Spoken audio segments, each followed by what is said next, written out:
여러분 안녕하십니까. 한미 정상회담이 어제 열렸습니다. 한미 동맹과 북핵 문제 해법, 코로나 백신과 경제 협력 등에서 큼직큼직한 내용들이 나왔습니다. 한미 공동 성명 등에 담긴 이번 회담 결과는 어느 것 하나에게 간단하게 넘길 게 없습니다. 오늘 이뤄진다 라이브에서는 이번 한미 정상회담의 성과와 과제를 1시간 동안 집중 분석해 드리겠습니다. 최종건 외교부 1차관이 전하는 이번 회담의 다양한 뒷얘기, 이어서 경제 백신 전문가 두 분의 설명이 준비되어 있습니다. 먼저 이번 정상회담 주요 장면 정리한 영상 함께 보시겠습니다.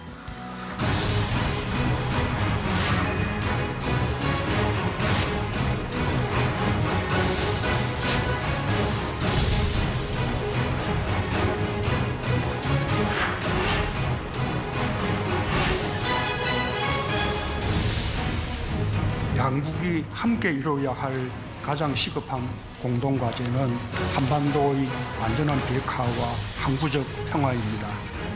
I affirm to President Moon that the United States will proceed in close consultation with the Republic of Korea in our strategy and our approach.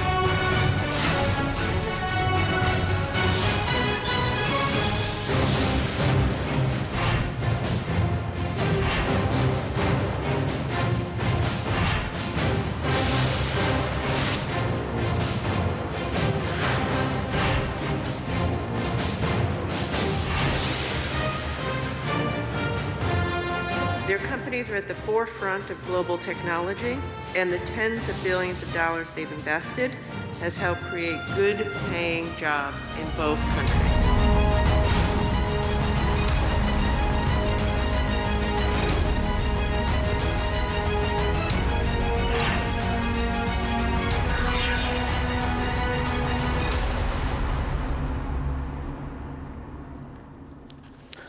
네, 이뤄진다 라이브.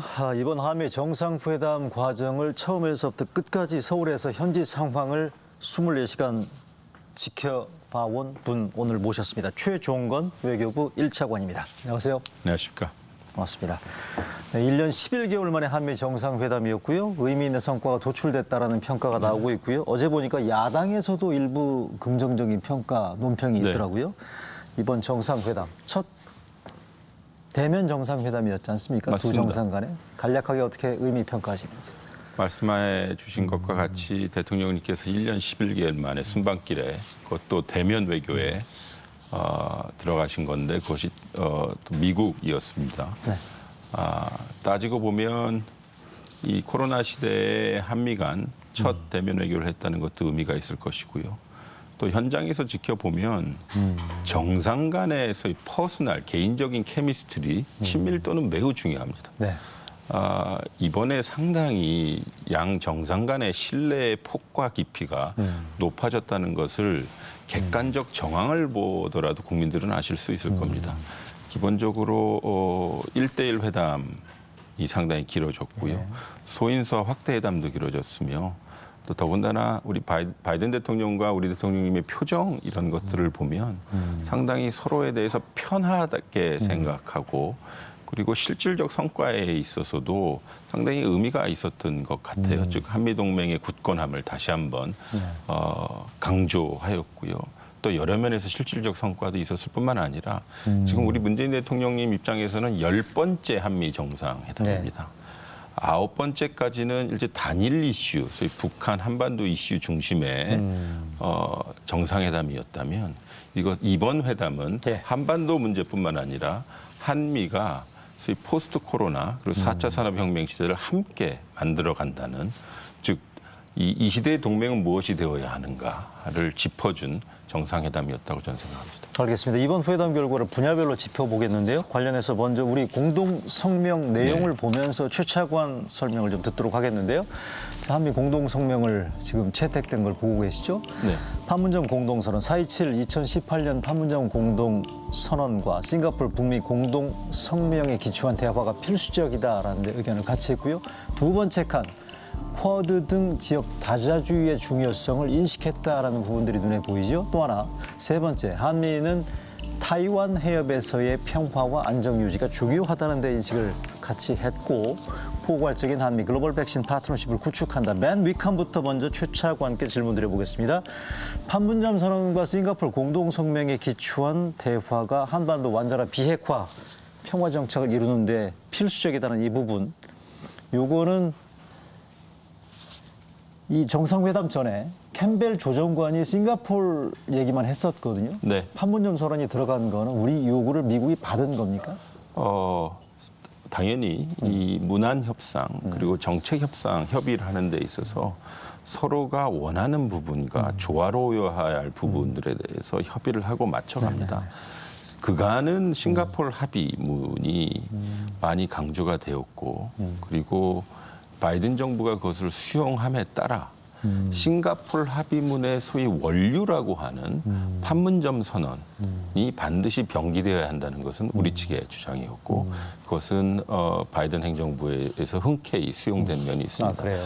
따지고 보면 2018년도 평화 프로세스라고 하는 것의 원류가 즉 기원이 4.27 판문점 선언이었고 그리고 6.12 싱가포르, 9.19 평양, 그리고 하노이까지 이어지는 거라는 이 프로세스의 측면에서 보면 그 기원을 우리는 담지 않을 수가 없었습니다. 그걸 미국이 받았고. 그렇죠. 그렇기 때문에 공동성명에 있는 것이고요. 당초에는 받을 생각이 없었나요? 아닙니다. 그것은 이제 생각이 없었다는 것이 아니라 일단 싱가포르 합의문이 미측에 의해서 자신들의 대북 정책의 기초와 토대가 된다는 것이 스스로의 정책 리뷰에 의해서 확인이 된 만큼 그때 우리가 판문점 선언을 늘 강조했던 것처럼 네네. 이번 문안에 넣을 수 있었던 것이고요. 네네. 두 번째는 이게 약속에 기초한 대북 접근이라고 하는 겁니다.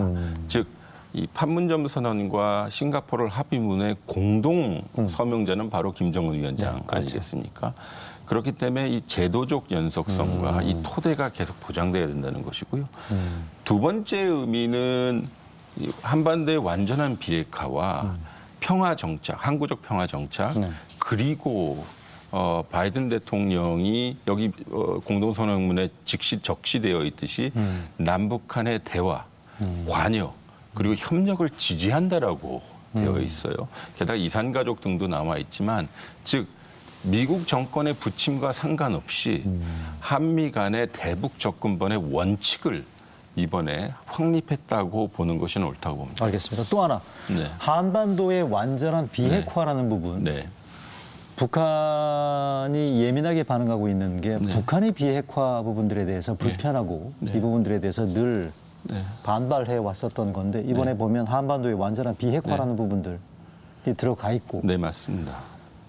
CBID 그러니까 보면 그 완전하고 검증 가능하고 되돌릴 수 없는 비핵화 부분들이 빠져 있다는 거죠. 네. 대신에 완전한 비핵화 정도로만 지금 축약되어 있는 이 부분도 우리 요구를 미국이 받은 겁니까? 완전한 비핵화라고 하는 용어는 즉 한반도의 완전한 비핵화라고 하는 용어는 우리 한반도 비핵화 선언 남북이 한 그 선언 이후부터 그리고 육자회담 등등에서도 완전한 비핵화라는 용어가 미국 등등 이 회원국이 사용했던 언어일 뿐만 아니라 말씀드렸다시피 우리 판문점 선언 그리고 싱가포르 선언입니다.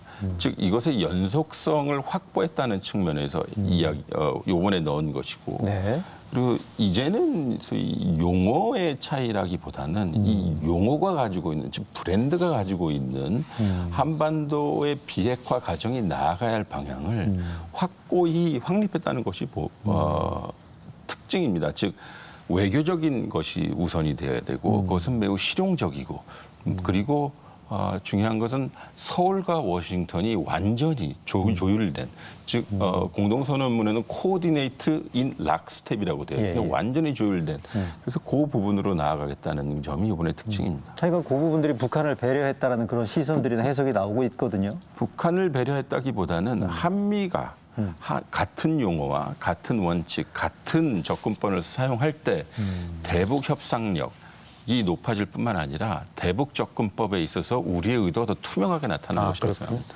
성김 대북 특별대표가 임명된 건 어떤 의미가 담고 있는지 잠깐 성김이 어떤 부분, 어떤 사람인지 어떤 인물인지 한번 보여드리겠습니다.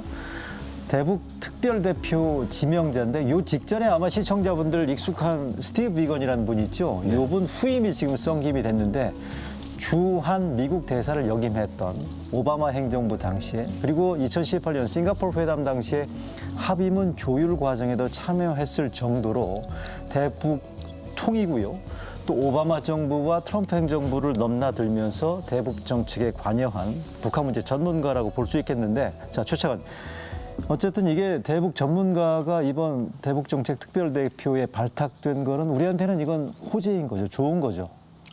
예, 일단은 이 이슈에 대해서 오랜 시간을 걸쳐 전문성을 쌓았던 분이고요. 네. 그리고 북한과 여러 기회에 대면 그리고 협상을 했던 분이고요. 세 번째는 이게 가장 중요한 것 같습니다.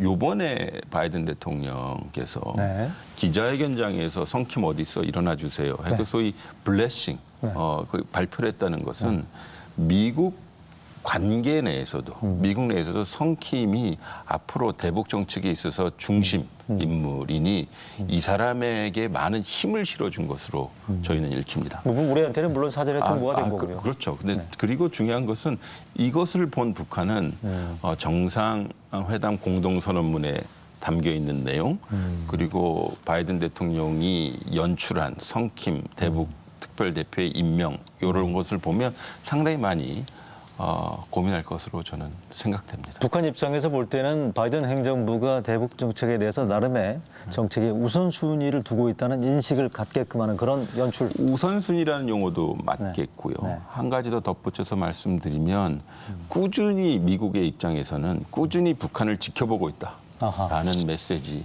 따라서 북한의 모종에 긍정적인 화답을 기대한다라는 시그널을 북한에서 성김에 대한 인식이나 평가는 어떻게 알고 계십니까? 그걸 제가 뭐 확답 여기서 명확히 네. 말씀드릴 수는 없겠습니다만 네. 그간의 중요한 회담, 중요한 합의문 그리고 중요한 협상에 있었던 분입니다. 그것까지만 제가 말씀을 드리겠습니다. 알겠습니다. 자, 그런데 바이든 대통령은 북미 정상회담에 대해서는 상당히 유보적인 네. 스탠스를 취했단 말이죠. 관련 녹취가 준비되어 있습니다. 한번 들어보실까요? With Kim Jong-un, the leader of North Korea, without certain preconditions. Yes. What are those preconditions, and do you believe he would ever be able to meet them? If there was a commitment on which we met. And the commitment has to be that there's discussion about his nuclear arsenal. But what I would not do is I would not do what had been done in the recent past. I would not give him all that he's looking for is national, international recognition as legitimate and say and give them what allowed him to move in the direction of appearing to be more, how can I say it, more serious about what he wasn't at all serious about. 자, 추차관, 저 발언을 보면 이렇게 얘기했습니다. 무언가를 북한이 약속한다면 만날 수가 있다라는 건데, 근데 무언가를 약속하지 않으면 안 만나겠다는 거 아니에요? 지금 상황으로선 만나는 것 자체가 어색하다는 뜻이죠. 두 번째는 지난 트럼프 행정부가 취해왔던 정책과는 좀 다른 면이 있어 보이죠. 다만 여기서 명문화된 공동선언문과 우리 바이든 대통령의 발언은 저는 일맥상통하다고 봅니다. 어떤 면에서? 즉 싱가포르 합의문에 나와 있는 것 그리고 그 전에 판문점선에 나와 있는 것은 무엇이냐? 여러 가지 큰 그림의 이 북미 관계 개선 네. 그리고 한반도 평화체제 구축 그리고 비핵화 등등의 이런 큰 구성이 있으니 이 안을 채워가는 실질적 회담을 하자는 겁니다. 아하. 그렇기 때문에 바이든 대통령의 발언에도 나와 있듯이 소위 비핵화라는 것을 약속을 하면 만난다는 것이거든요. 비핵화 조치. 비핵화 조치를 한다면 만난다는 것인데 그 조치에 대한 이행 과정은 성킴과 그리고 북한의 수석 대표가 실질적으로 로드맵 등을 작성해서 나가면 이 큰 이정표 간에 저는 여전히 북미 간에서의 최고위급 회담은 여전히 가능하다고 보고요. 그러한 면을 저는 암시했다고 좀 봅니다. 하여간 북한의 가시적이고 성의 있는 비핵화 조치가 선행된다면 북미 정상회담도 얼마든지 가능하다는 최종원 차관의 설명이시긴 한데 여튼간에 지금 제일 큰 걱정은 북한의 가시적인 비핵화 관련 조치나 혹은 진척이 없다면 오바마 행정부 때처럼 혹시 뭐 전략적 인내로 되돌아가는 거 아닌가 그런 우려들이 제기될 수도 있거든요. 어떻게 네. 보시나요? 네, 이 오바마 행정부의 지금 최고위직에 계시는 분들, 소위 탑 정책 메이커 이분들이 협상을 어떻게 진행해야 하는지 그 어두운 면과 즉 성공하는 면 그리고 실패했던 면들을 다 경험했던 분들이고요. 그리고 그렇기 때문에 지금 정권 그들의 입장에서는 정권 초기이니 숨고르기 마지막 단계에 와 있으므로 이제 소위 대표 선수를 임명을 했고 그리고 거기에 대해서 이제 보다 좀 면밀한 한미 간의 협의가 있을 것이지만 계속 좋은 의미의 시그널을 현재 보내고 있다고 보고요. 그렇다면 지금 미국의 대북 정책이 중장기적으로 어떠한 모습을 띌 거라고 하는 것은 한미 간의 협의상 북한의 대응 그리고 미국의 지속적 관여에 따라 달려 있는 것이라 저는 생각합니다. 알겠습니다. 정상회담 직전에 정의용 외교부 장관이 미국 PBS 인터뷰에서 이런 얘기를 했어요. 미국과 북한이 접촉하려고 한다라고 얘기를 했거든요. 혹시 외교부 차원에서 미국과 북한 간에 어떤 접촉이 진행되고 있다는 거 지금 파악하고 계시는 거 있습니까? 여기서 일단 저희가 네. 이렇게는 제가 말씀드릴 네. 수 있습니다. 놀라운 것은 없다. 네. 혹은 저희가 놀랍게 그러한 소식을 접하지 않고 있다라고 정도만 제가 말씀드릴 수 있습니다. 놀라운 건 없다. 네. 그러니까 지금 보면 깜짝 회동이나 우리가 모르는 뭔가의 무슨 뭐 비밀스러운 뭐 거래나 이런 부분들은 현재로서는 진행되는 게 없다라고 이해해도 되겠네요. 그거는 제가 뭐라고 확답을 못 그 드립니다. 말씀을 왜 드리냐면 대북 정책에 대한 검토 리뷰가 끝난 다음에 북한한테 이거를 제의를 했고 잘 접수했다라는 얘기가 최근에 나오지 않았습니까? 그 네네. 이후에 추가적으로 북미 간에 어떤 뭐 지금 뭐 물밑 접촉이 있는 건지 네. 정의용 장관이 얘기한 게 뭐 아무 근거 없이 하지는 않았을 것 같아서. 그러니까 다시 한번 제가 말씀을 네. 드리지만 사회자님의 질문은 매우 중요합니다. 네네.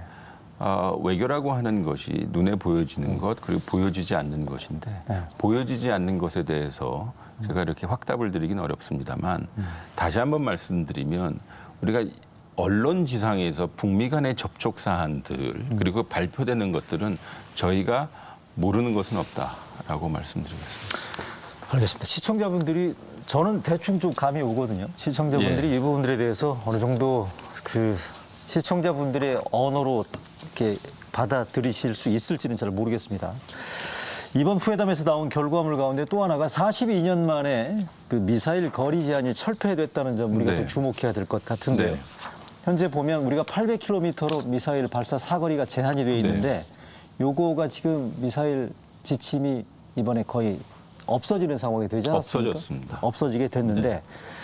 뭐 중국 베이징이 사정권에 들어온다는 등 이런 등등의 얘기가 나오면서 이 부분들에 대한 중국의 예민한 반응이 예상된다. 뭐 어제 보면 이게 아직 뭐 특별한 중국 정부의 반응이 나온 건 없지 않습니까? 이걸 지금 우리가 어떻게 받아들여야 되는 건지. 글쎄요, 저희는 우리가 이번에 미사일 지침을 소위 폐기하게 된 것은 우리 측의 요구였습니다. 그리고 우리가 이것을 사실 일방적으로 선언할 수 있는 성격의 지침입니다.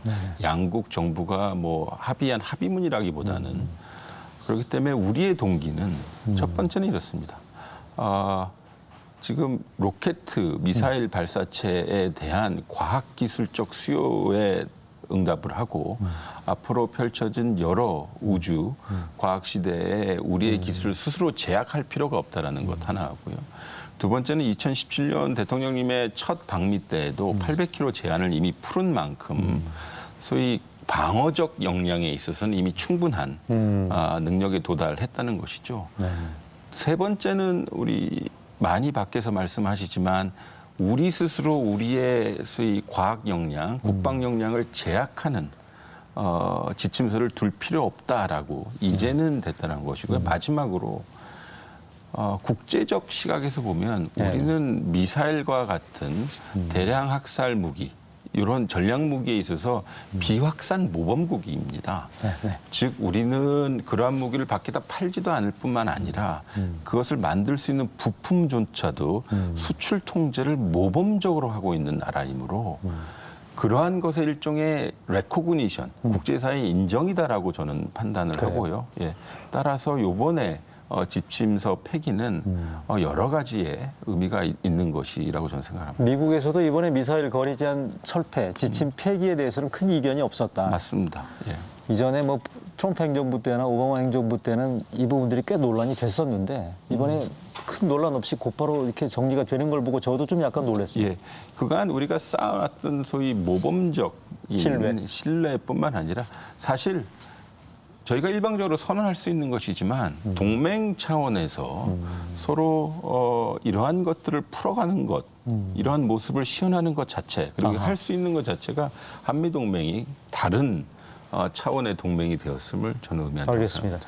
미사일 거리 제한 철폐에 대한 중국의 예상되는 반응에 대한 최차관의 지금 답변이 있었습니다만 중국 얘기를 지금 질문 드리다 보니까 하나 더 있습니다. 네. 어제 나온 한미 정상회담 공동 기자회견 가운데 공동 성명에도 언급이 됐습니다만 타이완 문제, 네, 이게 지금 꽤 논란이 되고 있어요. 네. 어제 환구시보에서는 내정 간섭이다라는 그런 식의 보도까지 나왔고요. 관련돼서 문 대통령과 그 백악관 출입 기자 간의 질의응답 잠깐 한번 보실까요? push you to take a tougher stance when it comes to China's posture towards Taiwan. Good luck. 다행스럽게도 그러한 압박은 없었습니다. 다만 대만 해역의 어떤 평화와 안정이 대단히 중요하다는 데는 인식을 함께 했습니다. 자, 최 차관님, 이게 한미 정상회담에서 타이완, 네. 대만이죠. 그다음에 양안 관계에 대한 언급이 나온 게 이번이 사상 최초라는 거 아니겠어요? 그만큼 이게 중국 관계랄지 한미 관계 등에서 차지하는 예민한 그 성격을 아마 보여준다라고 볼 수 있겠는데 이게 왜 들어갔습니까? 첫 번째는 이 문안을 보시면 이게 남중국해의 항해와 자유, 항해와 비행의 자유 이것을 서술했고요. 그리고 나서 지금 사회자께서 여쭈신 것과 같이 대만 해협의 안정과 평화를 유지하는 것이 매우 중요하다는 것이 양 정상의 인식이다 이렇게 나와 있습니다.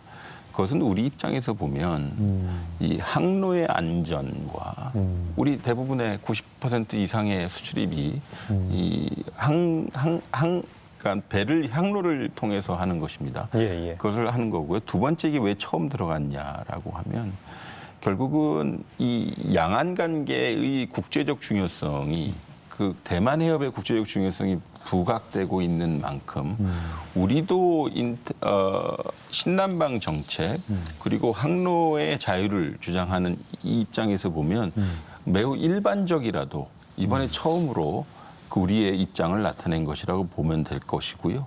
두 번째는 이것이 뭐 중국을 적시했다기보다는 그 우리 영내라고 하는 대만 해협, 이 우리 근접 영내라고 하는 대만의 안정과 평화가 우리 국익에도 직결된다는 우리의 의지를 나타낸 것이기도 합니다.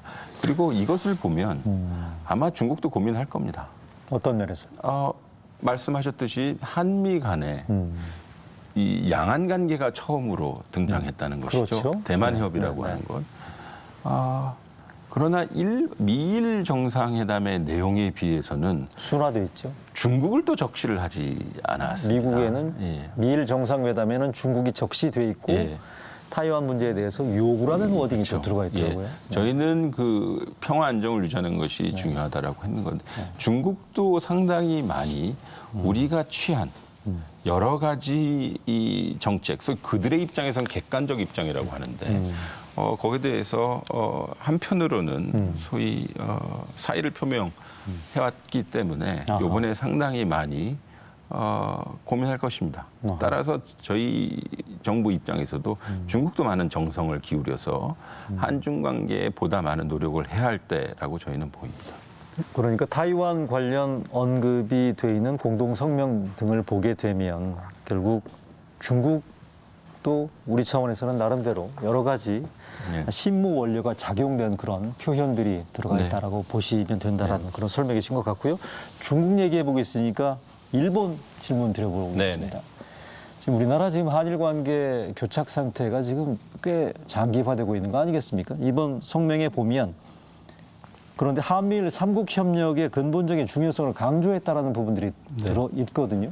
이번 정상회담 전에 여러 관전 포인트 가운데 하나가 바이든 대통령이 과거에 그 한일 관계에 대해서 어떤 나름의 그 중재자 역할을 했던 부분들이 또 이번에 재현되는 게 아닌가. 네. 단독 정상회담이 길어졌는데 혹시 이 과정에서 바이든 대통령이 문재인 대통령한테 한일 관계에 대한 관계 개선에 대한 나름의 강도 높은 요구나 이런 부분들이 혹시 있었던 게 아닌지에 대해서 상당히 많은 합리적인 의심들이 있거든요. 네. 궁금증들이 있습니다. 예, 두 분 간의 단독 회담 내용은 제가 객관적으로는 그렇죠. 잘 모르고요. 설사 안다 하더라도 말씀드릴 수 있는 사안은 아닙니다만 여기에 이 공동선언문에 그 한미일 협력이 담겨 있습니다. 그것은 우리 정부의 기조가 명확히 담긴 것입니다. 오히려 우리가 더 강력히 그 문장을 다듬었습니다. 왜냐하면 그것이 우리 정부가 일본에 취하고 있는 투트랙 정책과도 동일합니다. 역사 문제는 역사 문제지만 우리가 현안에 대해서는 협력할 것을 해야 될 것이고 그리고 두 번째로는요. 이 지역에 한미일이 협력하지 않으면 풀지 못하는 현안들이 많습니다. 그렇기 때문에 이 부분에 있어서 네. 지금까지도 그래왔지만 앞으로도 한미일 협력, 기능적 협력에 대해서는 예. 저희는 명확하고 매우 적극적으로 임할 자세가 되어 있습니다. 그러니까 지금 공동성명에 나와 있는 한미일 삼국 협력의 근본적인 중요성이라는 이 표현에 네, 다양한 복합적인 의미가 네. 담겨 있다라는 그런 뜻이고요. 맞습니다. 오늘 나오신 김에 다음 주에 예정돼 있는 P4G라고 우리나라 주관의 정상회의 질문을 네. 드려보겠습니다. 이게 지금 문재인 대통령하고 바이든 대통령 간의 화상 다시 대면이 또 예정돼 있다라고 하네요. 보니까 세계적인 기후 변화에 대한 대응을 위한 그런 자리라고 하는데 네. 어떤 의미인지 간단하게 설명해 주실까요? 지금 우리가 팬데믹, 코로나 얘기하지만 사실 글로벌 이슈에 있어서 기후 환경이란 정말로 절대적인 문제입니다. 우리뿐만 아니라 미래에 대한 문제인데 이 부분에 대해서는 우리 정부가 취하고 있는 탄소 중립 2050 정책과 그리고 이번에 정상회담에서 2030이 있듯이 이 연속적이 될 것입니다. P4G에 우리 소위 환경에 대한 선도적 나오고 있죠, 지금. 행위 네. 이야기할 것이고요. 두 번째는 이것이 결국은 6월 달에 있는 G7으로도 연결이 될 것입니다. 지금 무엇이냐? 한반도 문제뿐만 아니라 이 기술 협력 그리고 글로벌 이슈라고 하는 기후 환경 이슈에 있어도 대한민국의 위치와 역량이 이제 선도적 지위에 있다는 것이고 우리가 소위 허브 역할을 할 수 있다는 것을 의미하는 것이고 그것이 첫 발을 띄는 것이 P4G 행사라고 저는 생각합니다. 잠깐 그 한번 자막 다시 한번 띄워주시겠어요? 방금 최종문 차관께서 얘기한 P4G 정상회의 서울 녹색미래 정상회의 P4G라고 되어 있죠. Partnership for Green Growth and Global Goals 2030이라고 되어 있는데 다음 주 이번 주말 예정이 되어 있고 KBS가 이번 정상회의 주간 방송사이기 때문에요. 이 부분들에 대해서도 국제적인 인식의 토대를 넓히는 그런 개의회가 됐으면 하는 그런 바람이고요. 오늘 최종문 차관과의 한미 정상회담 관련된 설명은 여기서 줄이겠습니다. 오늘 말씀 잘 들었습니다. 맞습니다. 네.